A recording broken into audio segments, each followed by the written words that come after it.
مرحبا مشاهدي قناة أودن 360 إلى حلقتنا الثانية من رحلتنا إلى مدينة كركوك الجميلة، وشكرا لاستقبالكم الحلقة الأولى بحفاوة، ونتمنى أن تكون هذه الأخرى بمستوى أذواقكم الرفيعة. نواصل الرحلة بسرد حكاية كركوك.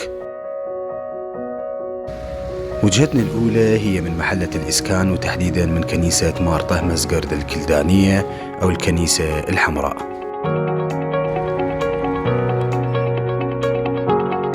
وتعتبر أقدم مقبرة ودير للمسيحيين في كركوك والمنطقة.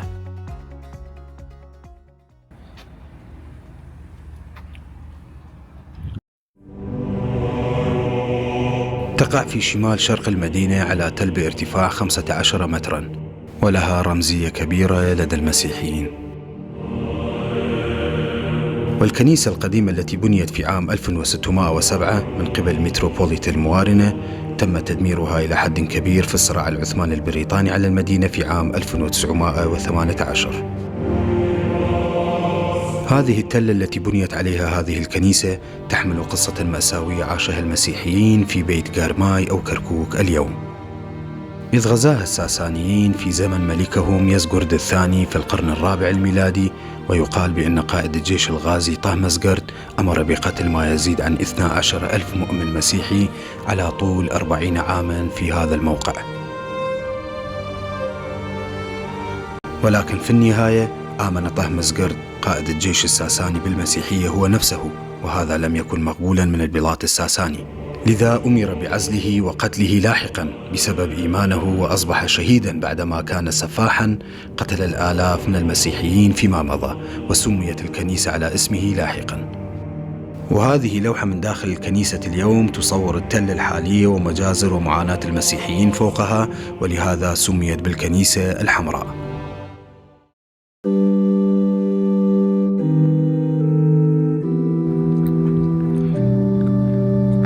تضم المقبرة قبورا جدارية كهذه وأخرى على أرض المقبرة نفسها، وفيها قبورا تعود إلى بداية القرن الخامس الميلادي.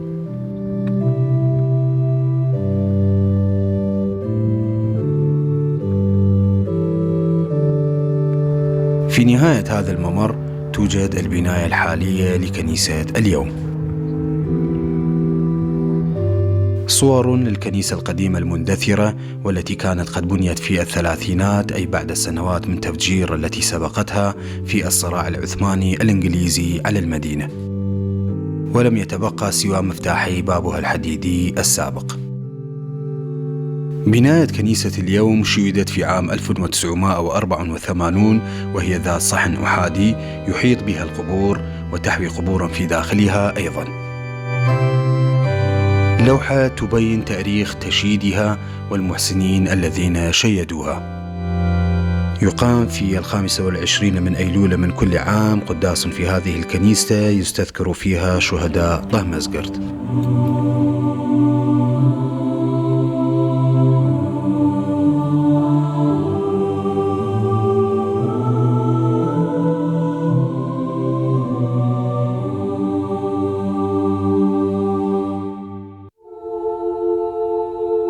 توجد في بناية الكنيسة غرفة في نهايتها تحوي مجموعة من القبور، وأيضا قاعة أخرى تحوي عددا كبيرا من القبور.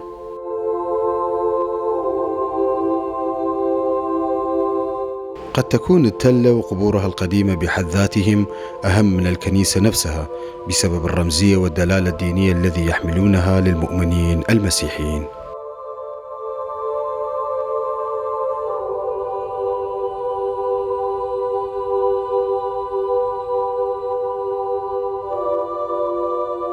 شاهدنا وجود عدة قبور للمرحومين من عائلة الهندي، رجالا ونساء راقدين في هذه المقبرة.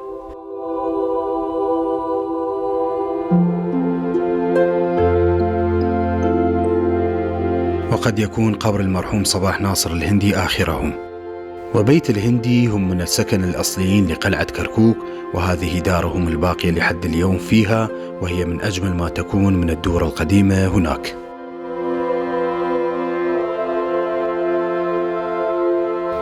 أضأنا شمعة لروح المرحومين وتمنينا أن يرقدوا بسلام وتخلد ذكراهم أبدا. في هذه المدينة الجميلة تجاور وتتقارب الكنائس والجوامع لبعضها البعض وتأبى كيد الكائدين. أتمنى عيدا ميلادا مجيدا للمسيحيين، فهم ملح الأرض وعبق تاريخها، وكل عام وأنتم بألف خير. تركنا الدير ونزلائه في حياتهم الأبدية وانطلقنا نسرد بقية حكاية كركوك.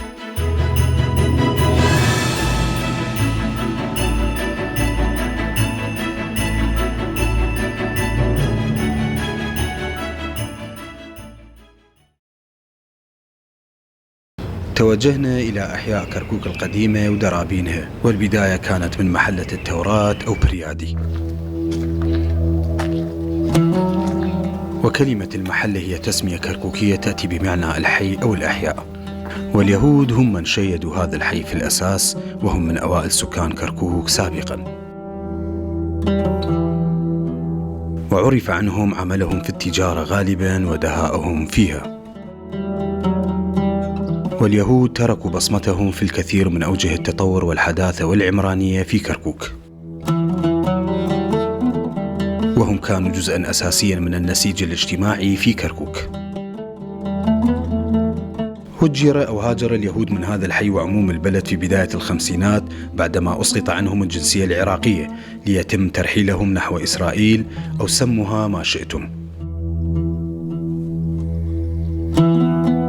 يعاني الحي أو المحلة وسكانها اليوم من إهمال شديد منذ أكثر من 30 عاما، لذا تهالكت دورها التراثية أكثر فأكثر.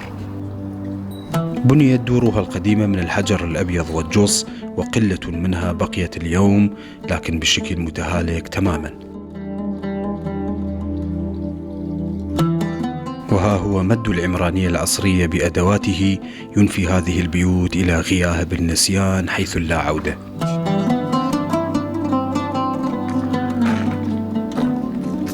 طيقان تراثية صورنا لحظاتها الأخيرة قبل أن تهدم، ودور ستتهاوى قريبا وينوب عنها العمرانية الحالية الذي يغيب فيها الروحية والتراث الكركوكي. كان اليهود يجاورون بعضهم البعض في هذا الحي ويفتحون مثل هذه الثقوب على جدرانهم الداخلية لكي يلجؤون إلى بعضهم في حال تعرضهم إلى أي سوء. ولأن أكثر الدور مبني بالحجر الأبيض والجص كان سببا في زوالهم بشكل أسرع بسبب الرطوبة وصعوبة في تعميرهم.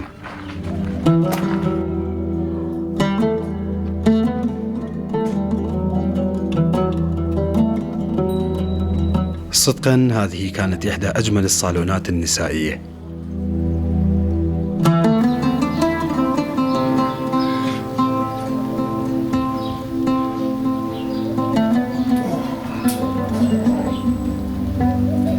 كان بالإمكان الحفاظ على عدد من هذه البيوت من قبل الدوائر المعنية كأيقونات بعد تعميرهم كجزء من هوية وتاريخ المدينة، وجعلها وجهات سياحية، لكن لمن نشتكي الحال والأحوال.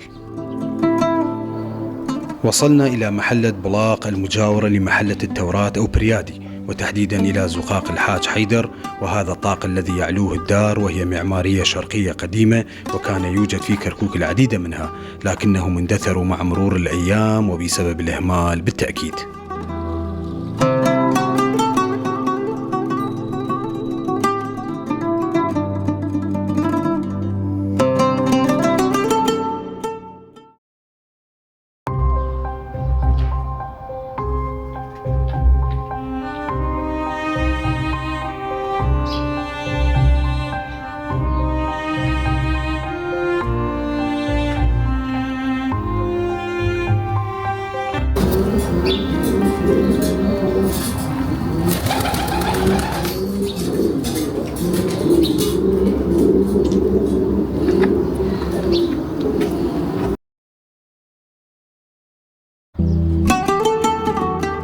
بجوار محلة التوراة وبريادي يتم تصنيع تنانير الأفران التقليدية، وهي مهنة قديمة وتراثية ما زالت قائمة في كركوك. التربة الحمراء وخواصها الضرورية لهذه الصنعة هي أساس نشأتها في هذه المدينة، إذ إن هذه النوع من التربة منتشرة على نطاق واسع في أطراف كركوك. وعدا الطلب المحلي في كركوك يتم تصديرها إلى المحافظات الأخرى أيضا.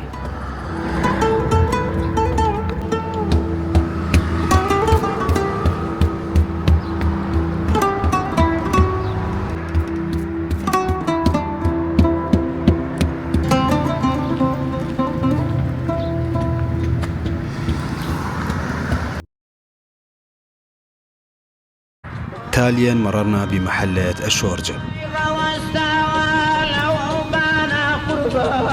مع مفايق داودة الفنان وقارع الطبلة والمسمى بتشاوش بالكردية، يتوارثون الفن والعزف على الدهول والزرنة منذ أجيال. وهذا هو عباس داودة ابن الفنان المرحوم صلاح داودة على المنوال الفني لعائلته. هذه العائلة خدمت وما زالت تخدم أهالي كركوك في إحياء أفراحهم بالعزف والغناء الكردي والعربي والتركماني على حد سواء.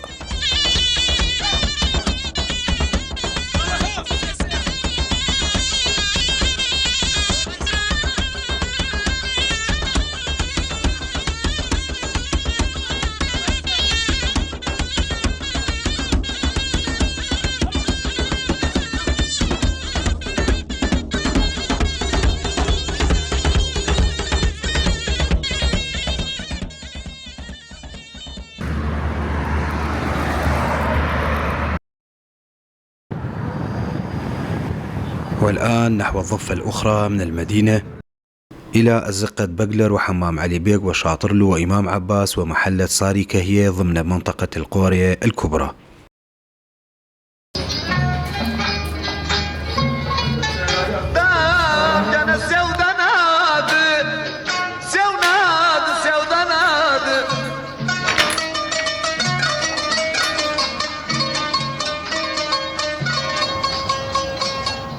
وبقلر كلمة تركمانية وتعني البيقات، والذين كانوا طبقة اجتماعية في زمن الإقطاعية، وكان يسكنها وما زال أغلبية التركمان الونداويين إلى جانب الكرد وبقية القوميات والإثنيات الأخرى.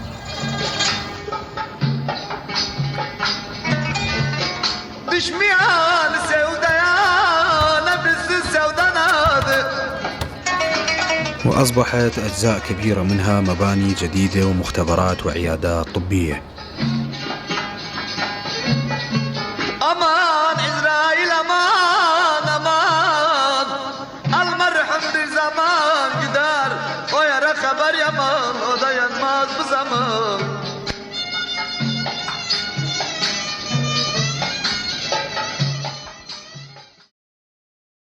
وصلنا محلة حمام علي بيك ضمن حي بقلر.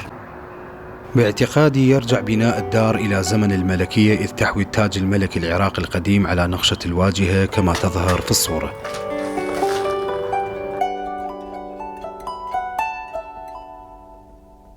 وهذه هي كنيسة مريم العذراء في المحلة.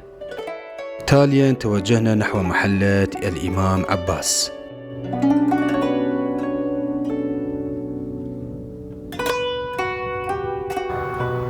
إحدى الدور التراثية القلائل التي شاهدتها وهي في وضع جيد مقارنة بمثيلاتها.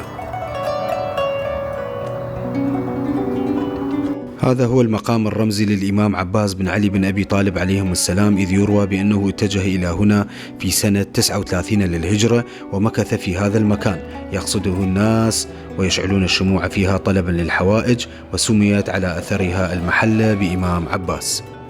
مرسيدس كلاسيكية رائعة، اخبرونا عن طرازها وسنة تصنيعها.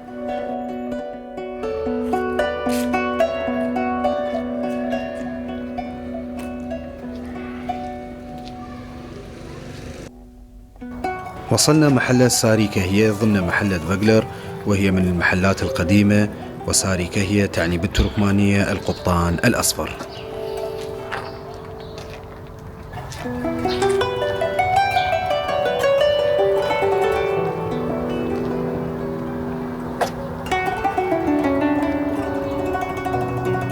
أحبتي، الأزقة والمحلات واسعة ومتشعبة واستحال تغطيتها جميعا.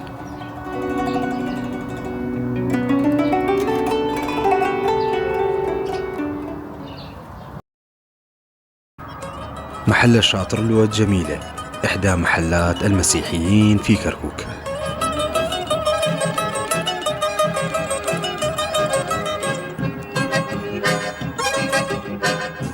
خبرة عجيب شكر كل خبير عجيب خزينة الله خشلا عيني هربا دوما ما أتذكرها وهي جميلة ونابضة بالحياة. هكذا زيدودي يالي جوسو شطرانا كيوما يقومون ازيك لا يخوما.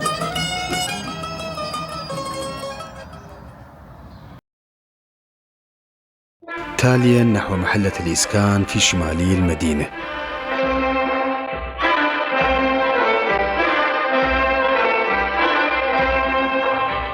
زرنا فيها أحد آخر العاملين في مهنة الندافة أو الحلاجة.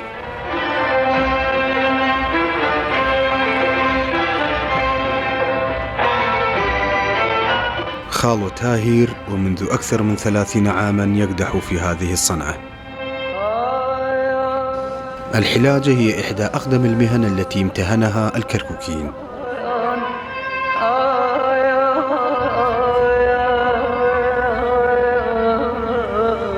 الآلة التي حلت محل الطريقة اليدوية في حلج الصوف وتنعيمه، ويتم إعادة تدوير الصوف القديم للأفرشة مرة أخرى.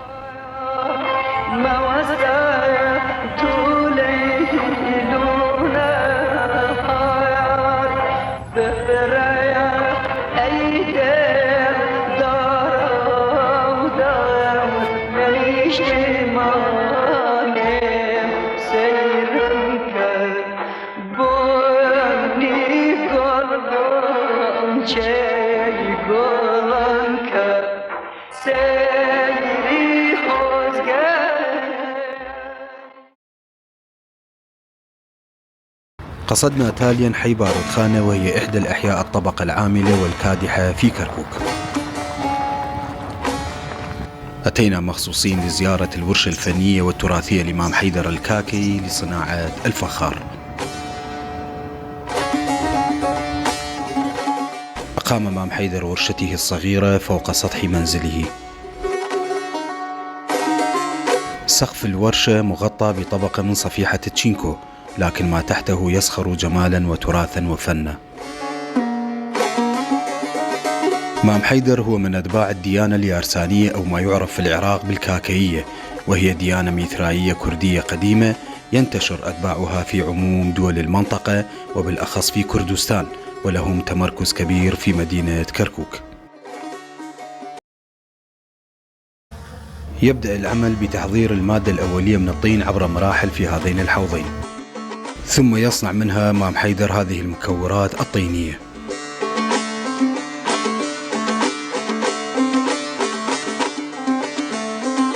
وهنا يتم تهيئة المكورات الطينية لتحويلهم على قرص الدولاب.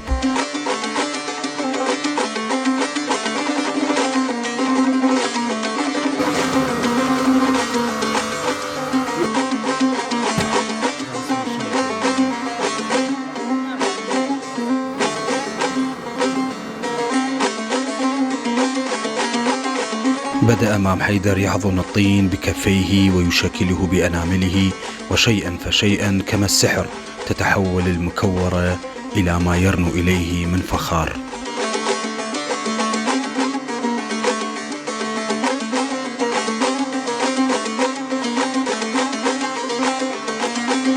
اكتملت الفخارة، وبواسطة الخيط يفصلها عن القرص الدوار.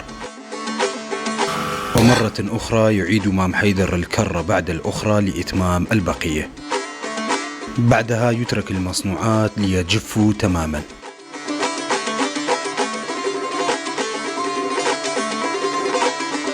تاليا يودعون في هذا الفرن أو الكورة للتكليس أو الحرق.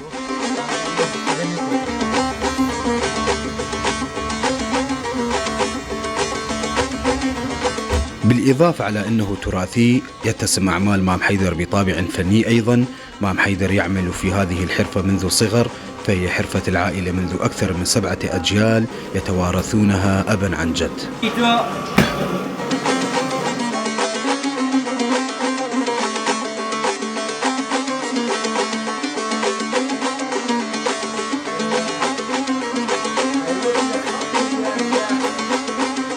تجدون في صندوق الوصف موقع الورشة وتفاصيل الاتصال بإمام حيدر الكاكي. أخبرنا إمام حيدر بأن هذه الجرة من عمل أجداده وعمرها يقارب 300 عام.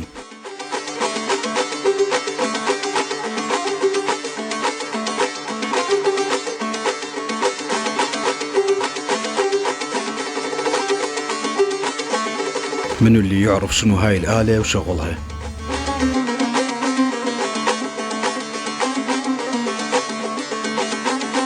إمام حيدر كاكي أيقونة تراثية من عاصمة التراث كركوك.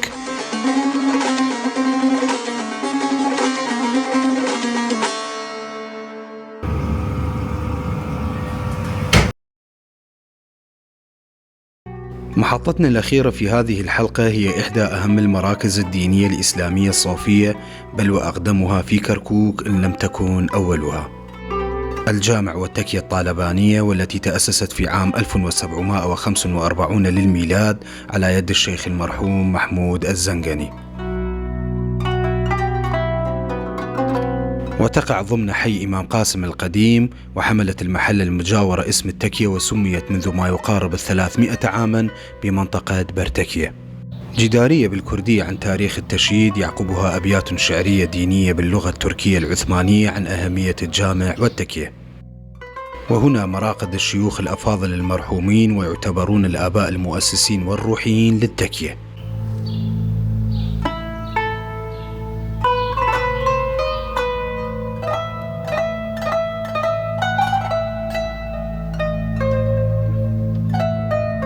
سمي الجامع بجامع المجيدية نسبة إلى السلطان عبد المجيد الأول، إذ كان هو وزوجته من مريدي هذه التكية. وتخرج من هذه التكية العديد من العلماء والأدباء أمثال عبد الكريم المدرس وآخرين. وكان له أثر فني كبير أيضا على تنشئة وتوسيع فن المقامات. كانت وما تزال لهذه التكية القادرية الصوفية الأثر المهم على السلم المجتمعي، فهي دائما ما تبث روح التسامح بين كل أطياف كركوك، وهي تجمعهم في صف واحد في عشق الخالق وحب المخلوق.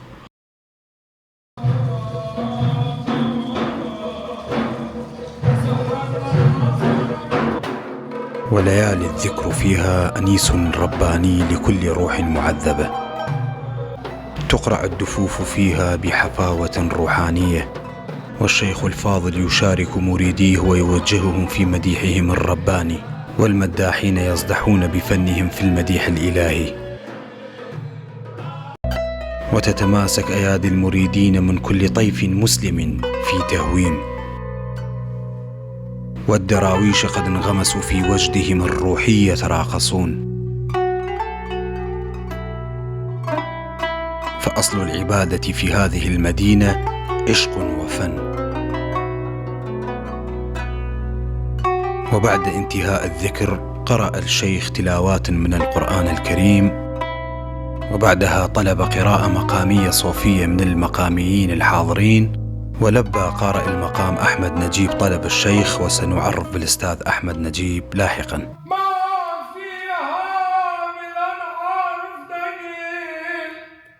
بابا عالفاضل بالمياه ما فيها دنيا مدى.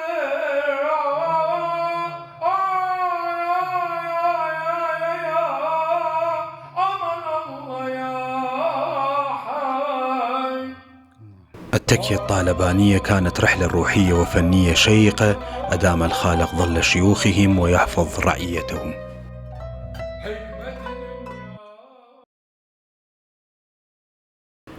ويا لها من مدينة رائعة، ألا تتفقون معي؟ انتهت هذه الحلقة هنا، ولنا حلقات أخرى، إذ إن حكاية كركوك ستستمر. بقي أن نعرفكم بأحد القامات المقامية الشابة في كركوك، ونختتم حلقتنا بأحد مقاماته التي خصنا بنشرها. ولا تنسوا الاشتراك في القناة دعما لنا لنستمر. أحبتي، تقبلوا كل المحبة ودمتم سالمين. أحمد نجيب الشاب التركماني الكركوكي تربى مقاميا على يد الأستاذ المرحوم مقداد محمد عمر، وقال المرحوم فيه إن أحمد وريثنا المقامي في كركوك. فترى أحمد نجيب تارة بالزي الكردي وتارة أخرى بالعربي في كل محفل فني مقامي، فهو تجرد من المسميات الضيقة ليمثل فنه الكركوكي أينما كان. أحمد نجيب الأستاذ الخلوق والصديق الوفي سنيانجي كركوكي بالبولسن هربجيت. جروح الليالي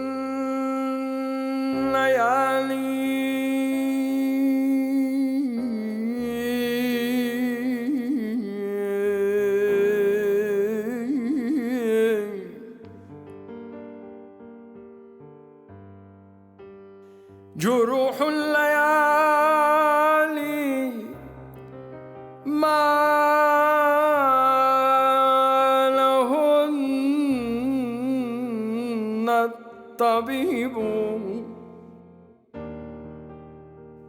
وعيش الفتى بالذل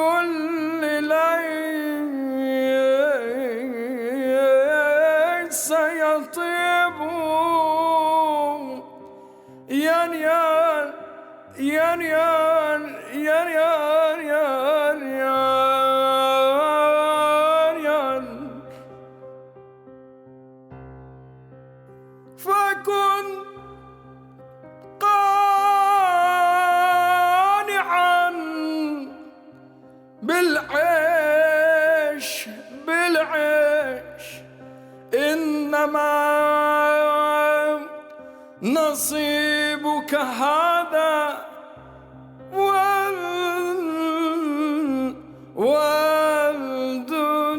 والدنيا نصيب.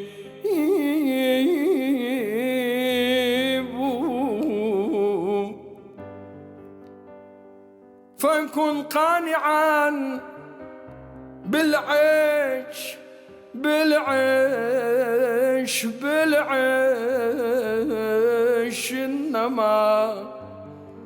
إنما نصيبك هذا